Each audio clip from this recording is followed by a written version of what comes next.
Welcome back to the deep dive. Today we're opening a file that I think a lot of people have on their shelves, but perhaps haven't looked at through the lens we're using today.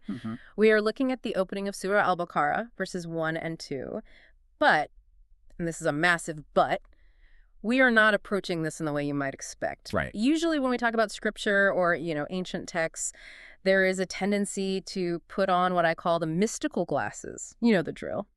Soft lighting, hushed tones, an expectation of ambiguity. Right. We often approach these texts expecting them to be poetic, maybe a bit vague, or purely spiritual in a sort of ritualistic sense. We're kind of primed to suspend our critical faculty. Exactly. But the source material we are working with today, this specific core systems level synthesis, it demands that we take those glasses off. Completely off. Instead, we are putting on the glasses of a constitutional lawyer or maybe a systems architect.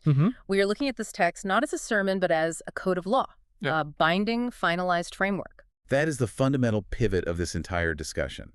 The synthesis we have treats the text as al-kitab. Right. And in the context of this deep dive, that doesn't just mean a book or scripture. It implies a constitution. Okay. If you are reading a poem, you are looking for emotional resonance. If you're reading a constitution, you're looking for authority, clear definitions, jurisdiction, and, binding clauses. Today, we are analyzing the text strictly as the latter. And the premise here is fascinating because it addresses a very specific problem state. I think every listener has had this experience. You open the Quran, you look at the very first line, and you just hit a wall. A brick wall. You see 3 letters, alif, lam, mim. And if you ask around, the standard answer is usually don't ask. These are the huruf-i muqatta'at, or the disjointed letters. And yes, the traditional narrative often frames them as a divine secret, a private code between the speaker and the messenger that is, well, unknowable to the rest of us. It's effectively a keep out sign right at the entrance of the building. Sure. Which, if you think about it, is a very strange way to start a book that claims to be clear guidance for all of humanity. Here's the guide to life, but the first sentence is a secret I'm not telling you. It creates an immediate barrier. It suggests that the document begins with a mystery that human reason cannot penetrate. And if the very first line is unintelligible, it casts a shadow of ambiguity over everything that follows. For sure. But the deep dive promise today is that we are ditching that unknowable narrative entirely. The synthesis we are exploring argues that these letters are not mystical sounds. They're intelligible, rational signals. They are abbreviations. And they are there to establish the document's authority, not to hide it. So we are going to decode the signal. We are going to look at the architecture of the book itself. And we're going to see how this specific opening addresses what the source calls existential anxiety. Rabe. And we'll get into that distinction later. And finally, we are going to redefine the user profile for this book, the Mutaki. And spoiler alert for the listeners, according to the system's analysis, being a Mutaki has a lot less to do with being a hermit in a cave and a lot more to do with physics and engineering than you might think. It completely flips the traditional definition of piety on its head. It's a functional definition, not a ritual one. So let's get into it. The mission. To understand how this specific opening text functions as a solution to human anxiety and a definition of the qualified user, let's start with the signal itself. Section 1, decoding alef lam mim. The disjointed letters. As we said, the common view is mystery. But our source material says, no, look at the linguistic context. Precisely. The source argues that we have to look at the environment in which this text was delivered. Pre-Islamic Arabia was a society obsessed with language. Poetry wasn't just a hobby. It was their media, their history, their political commentary, everything. It was their internet. Basically, yeah. Yeah. And in that high poetic tradition, using abbreviations was a standard, sophisticated style. It wasn't gibberish. It was a known technique. Exactly. It was a stylistic device. Poets would often begin a stanza with a single letter or a short combination of letters to signal the theme or the meter or even the person they were addressing. It was a form of shorthand. Shorthand is a great way to put it. We use this all the time today, and we don't even think about it. We do, constantly. Let's use the analogy from the source notes, which I think is perfect for a modern audience. Acronyms. Okay. If I send you a formal invitation to an event, and at the bottom, in bold letters, it says RSVP, what do? I check my calendar and I tell you if I'm coming. Right. You engage with the instruction. What you don't do is stare at the letters R, S, V, and P and say, what a mysterious holy code. I wonder if this is a secret message known only to the host. Maybe if I chant RSVP 100 times, I'll get enlightened. Exactly. You don't do that because you know the context. You know it stands for répondez s'il vous plaît. Right. Or take a professional credential. If you get a business card from someone and it says Jane Doe, PhD, you immediately process that information. I know she's a doctor of philosophy. I know she's an expert in her field. It conveys authority. But imagine if we fast forward 2,000 years. Civilization, as we know it, has collapsed. A future archaeologist digs up that business card. They've lost the context of our educational system. They might look at PhD and think it's a magical incantation.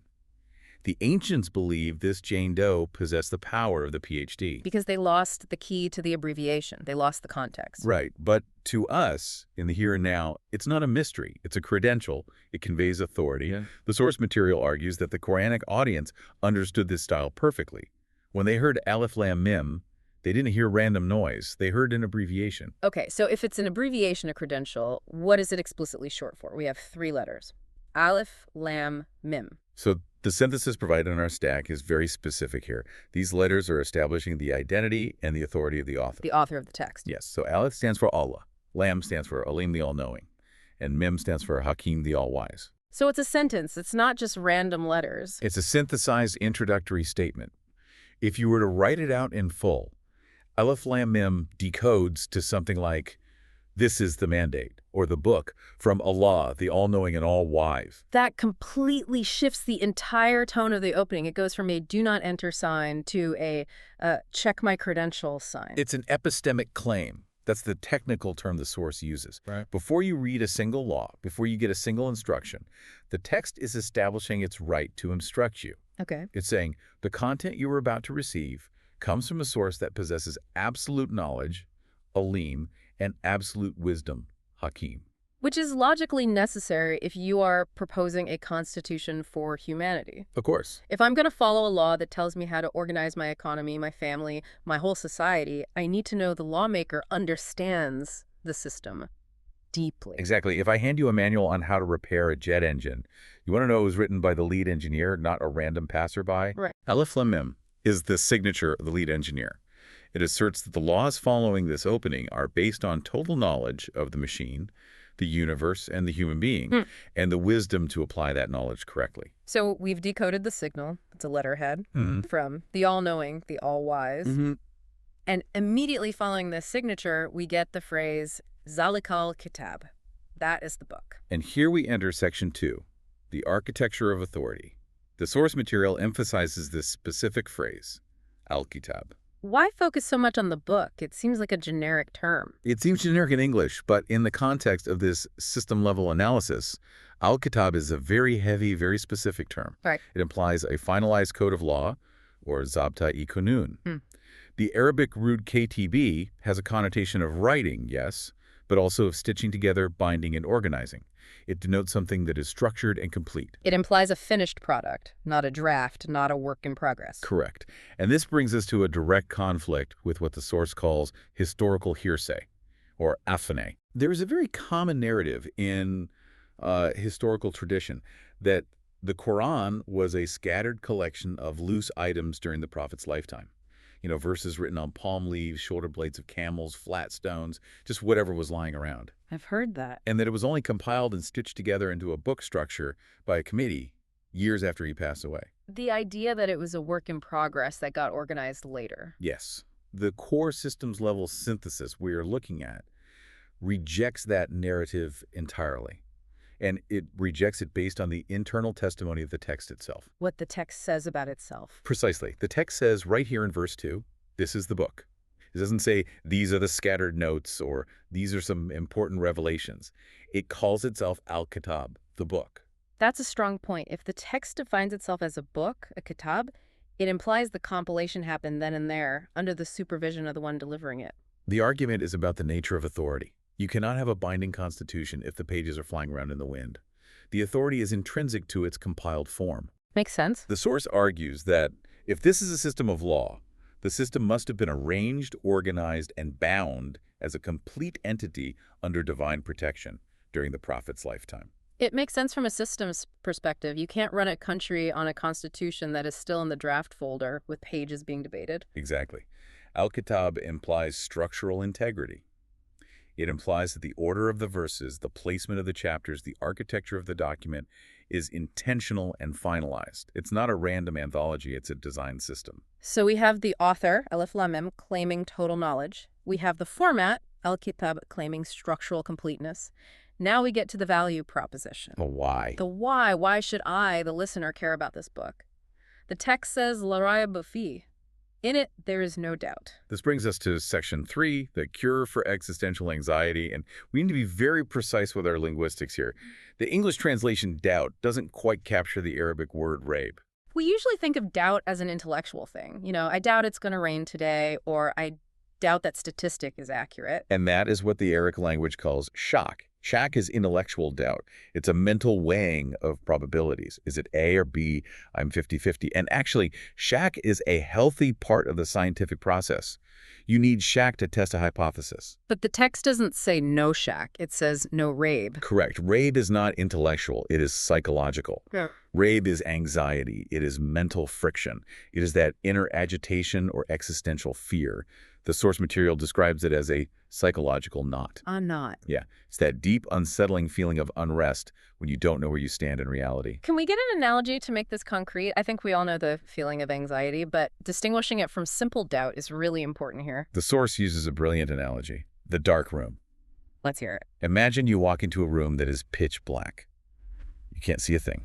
But as you step in, you perceive a shape on the floor, a coiled shape. Okay, my immediate panic response is that a snake? Right. Or is it a coiled rope? You don't know. Now, analyze that state of mind. You are frozen. Your heart is racing. You are terrified. Why? Because I don't know what it is. Because you don't know. You are paralyzed by the ambiguity. You can't step forward because you might get bitten. You can't relax because you might be in danger. That state of paralysis and fear caused by the unknown, that is rabe. So it's the anxiety of the unknown. It's not just, I doubt it's a rope. It's, my life might be in danger and I am completely helpless because I lack information. Exactly. Now, imagine someone flips a light switch. That light is ilm, or knowledge. Suddenly, the room is illuminated. Yeah. You see the reality. So if it's a rope? The fear vanishes instantly. It's gone. You laugh. You pick it up.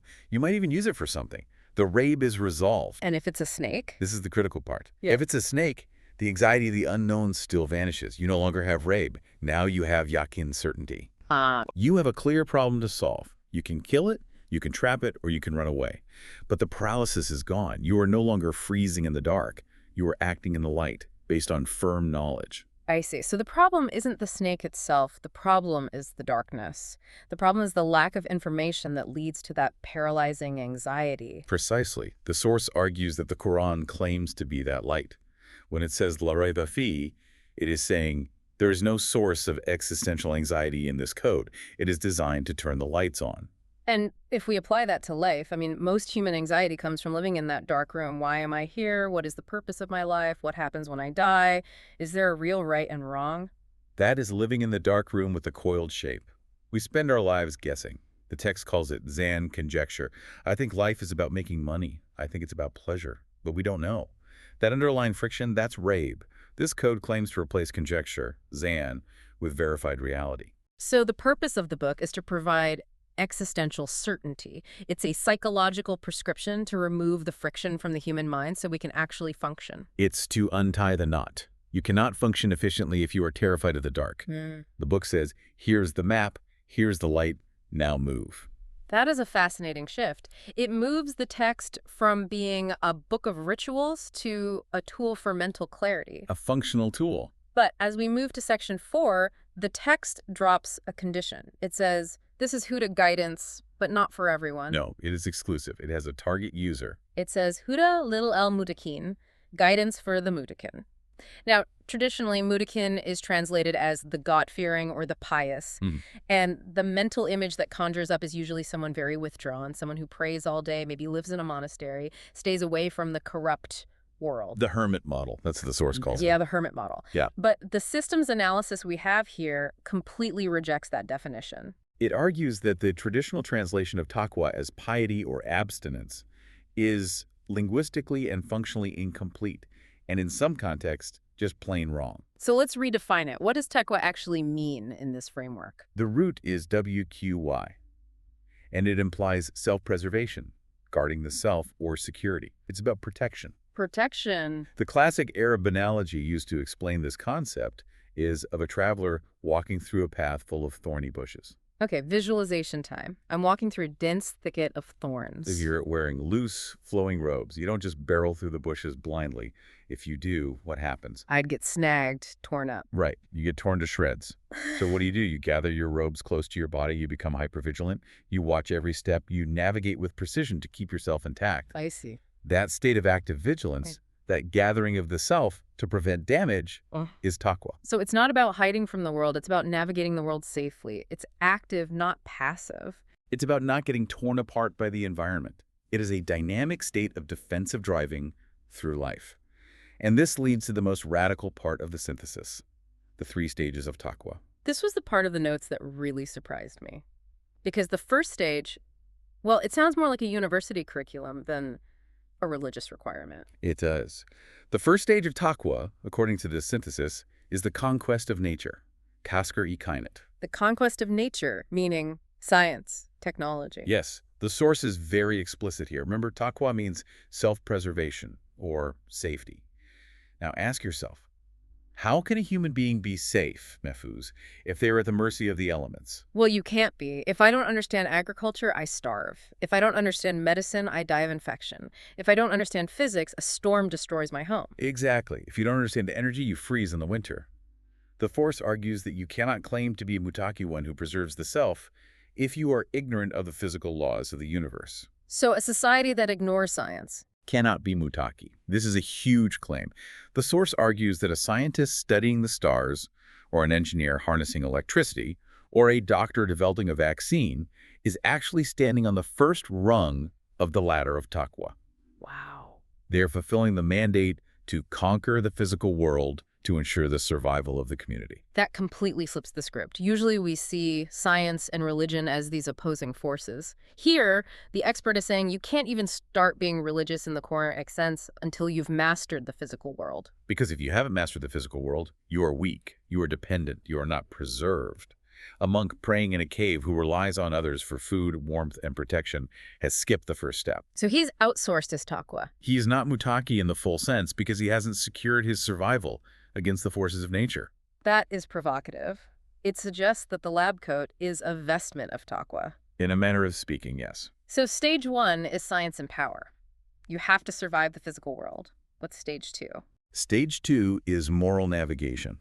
Once you have power, once you've split the atom, built the AI, or amassed the wealth, how do you use it? Because power is neutral, right? You can use nuclear energy to power a city or destroy it. Precisely. Taqwa in this stage is using that power according to divine law, not satanic desires. And when we say satanic here, in this context, We mean selfish impulses, the ego.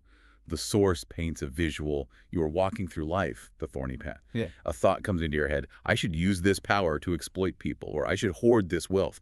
That is a satanic thought. okay. Taqwa is the reflex that instantly consults the code, al-Kitab, sees that this is a violation, and corrects course.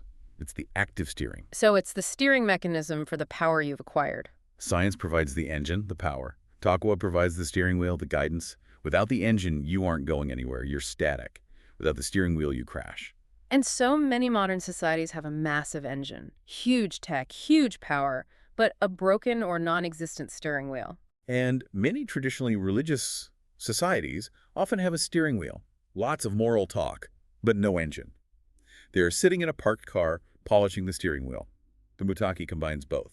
Okay, that makes sense. Engine, steering wheel, and stage 3. Collective unity.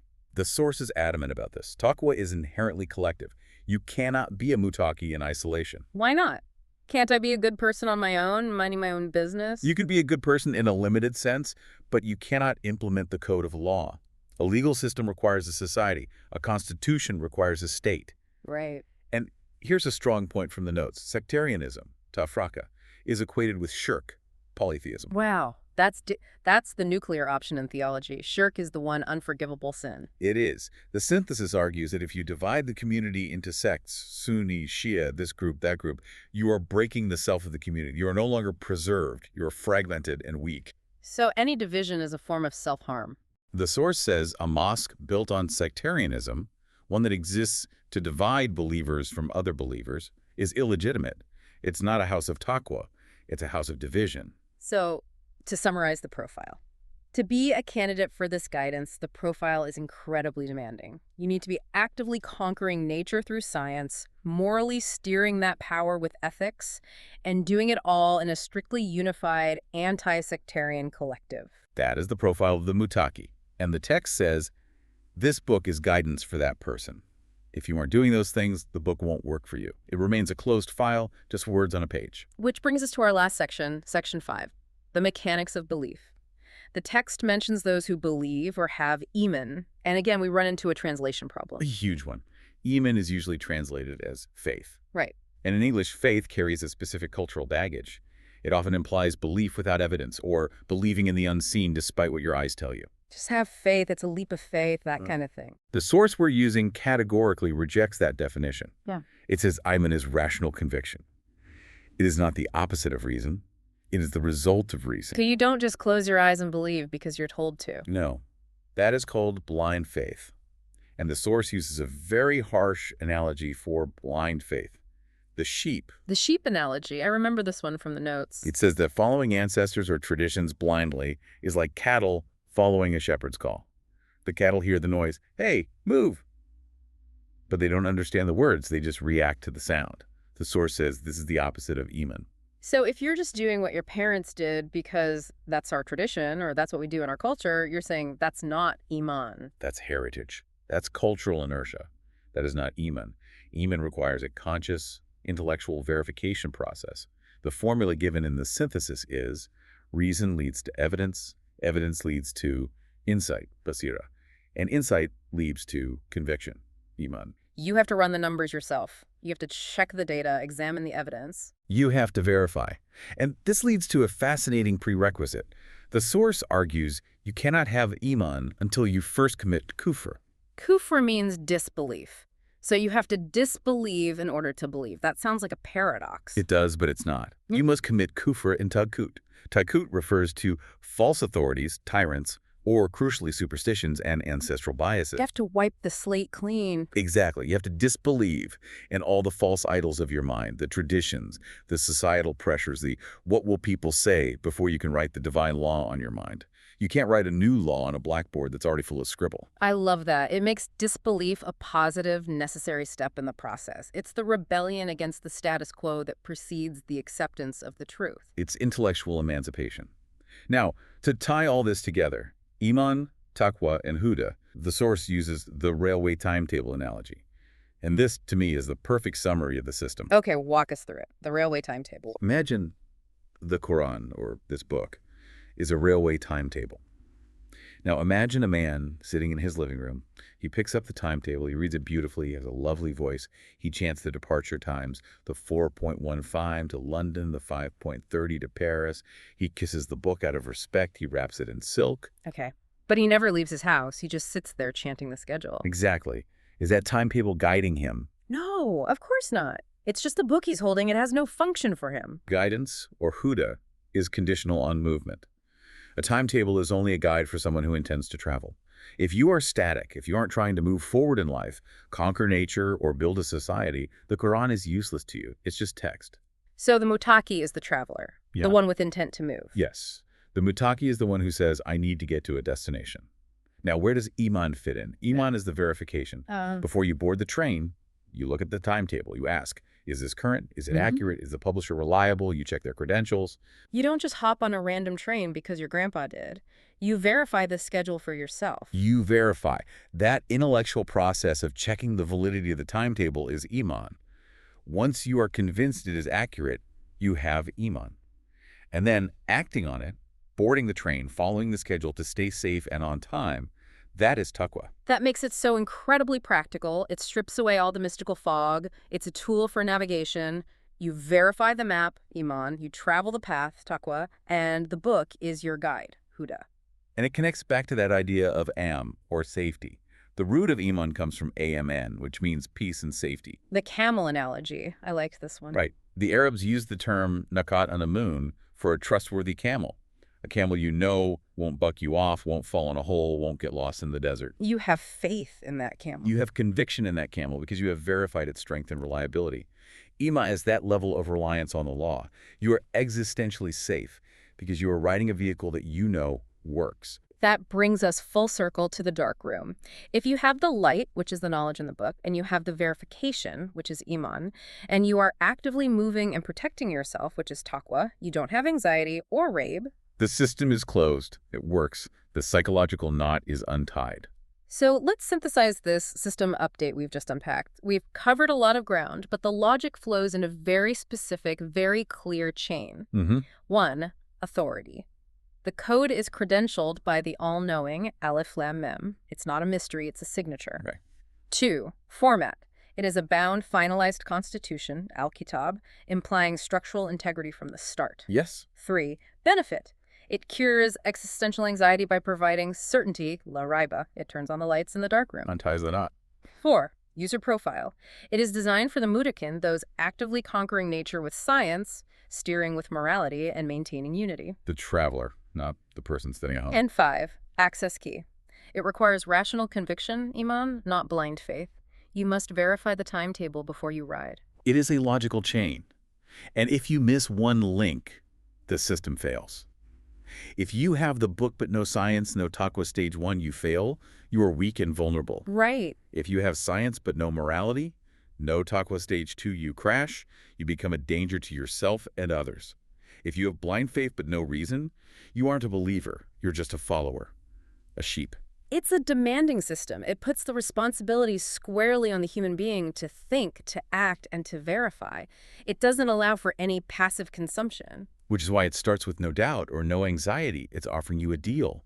You do the hard work of verification and action, and I, the book, will remove the existential fear from your life. That is a powerful place to land. It turns the opening of the Quran from a ritual recitation into a direct call to action. And I want to leave the listener with one final, perhaps provocative thought, stemming from that first rung of Taqwa. Go for it. If Taqwa truly begins with the conquest of nature, with science, technology, and understanding the physical world, then we have to ask a hard question about the current state of the world. Okay. Can a society that is backward in science, that relies on others for its technology, its medicine, and its defense, can that society genuinely claim to be religious or pious at all in the Quranic sense? Ooh, that hits hard. Because the answer from this synthesis would have to be. According to this synthesis, the answer is no. If you fail at the first rung, you haven't even entered the building of Taqwa. You can pray all you want, but if you haven't mastered the physical laws of the author's universe, you are ignoring his first and most fundamental command for survival. That is definitely something to chew on. The idea that the lab coat might be a primary vestment of Taqwa and the telescope might be a primary tool of worship. Precisely. It reframes everything. Thank you for this system update. It certainly changed the way I will ever look at those 3 letters. Alif, Lam, Mim. It's always there, waiting to be decoded. And to you listening, thank you for joining us on this deep dive. Don't just take our word for it. Check the timetable, verify the route, and we'll see you on the next journey.